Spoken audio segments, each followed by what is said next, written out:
প্রতিষ্ঠা বার্ষিকী ঘিরে কার্যক্রম নিষিদ্ধ আওয়ামী লীগের অতৎপরতা ঠেকাতে ঢাকাসহ সারা দেশে নেওয়া হয়েছে পর্যাপ্ত নিরাপত্তা ব্যবস্থা।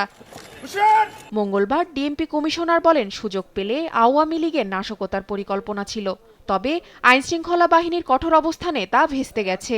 আমাদের প্রিপারেশন সবসময় সর্বোচ্চ সতর্ক অবস্থায় থাকবে। আমরা আমাদের ঢাকার বাইরে থেকে যাতে কেউ ঢাকা শহরে প্রবেশ করে এই ধরনের নাশকতা বা কোনো ধরনের মিছিল বা সমাবেশ বা জমায়েত হতে না পারে, এই জন্য আমাদের নজরদারি অব্যাহত থাকবে। চট্টগ্রামে কার্যক্রম নিষিদ্ধ আওয়ামী লীগের অতৎপরতার প্রতিবাদে বিক্ষোভ করেছে চট্টগ্রাম বিএনপি।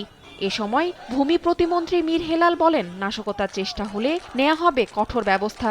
এছাড়া আইনশৃঙ্খলা পরিস্থিতি স্বাভাবিক রাখতে সেনাবাহিনীর পাশাপাশি প্রশাসনের পক্ষ থেকেও নেওয়া হয়েছে বাড়তি নিরাপত্তা ব্যবস্থা। আমার দলের চট্টগ্রাম বিভাগীয় যে সহসাংগঠনিক সম্পাদকের দায়িত্ব দিয়েছেন, আমরা অবশ্যই সেই দায়িত্ব রক্তের শেষ বিন্দু দিয়ে হলে পালন করব এবং চট্টগ্রামকে অবশ্যই ফ্যাসিস্ট মুক্ত এবং রাজাকার মুক্ত রাখার প্রত্যয় ব্যক্ত করছি। কেউ যাতে এখানে বিশৃঙ্খলা না করে, কেউ যাতে এখানে আইন শৃঙ্খলা পরিস্থিতিকে অবনতি না করে, এটা আমার দেখার দায়িত্ব। এবং যেহেতু তাদেরকে নিষিদ্ধ করা হয়েছে, কাজে এখানে যখন তারা কিছু একটা করতে যাবে, আলটিমেটলি সেখানে একটা কনফ্রন্টেশন এবং এগুলির কারণে শহরের শান্তি শৃঙ্খলা বিঘ্নিত হবে এবং সেখানে শহরটা অনিরাপদ হয়ে যাবে এবং এই জায়গায় আমরা মনে করি এটা কখনো হওয়া উচিত নয়। এদিকে মঙ্গলবার সকাল থেকেই গোপালগঞ্জ জেলা জুড়ে সতর্ক অবস্থানে রয়েছে আইন শৃঙ্খলা রক্ষাকারী বাহিনীর সদস্যরা। বিশেষ করে জেলা শহরের গুরুত্বপূর্ণ পয়েন্টগুলোতে নিরাপত্তা ব্যবস্থা জোরদার করা হয়েছে।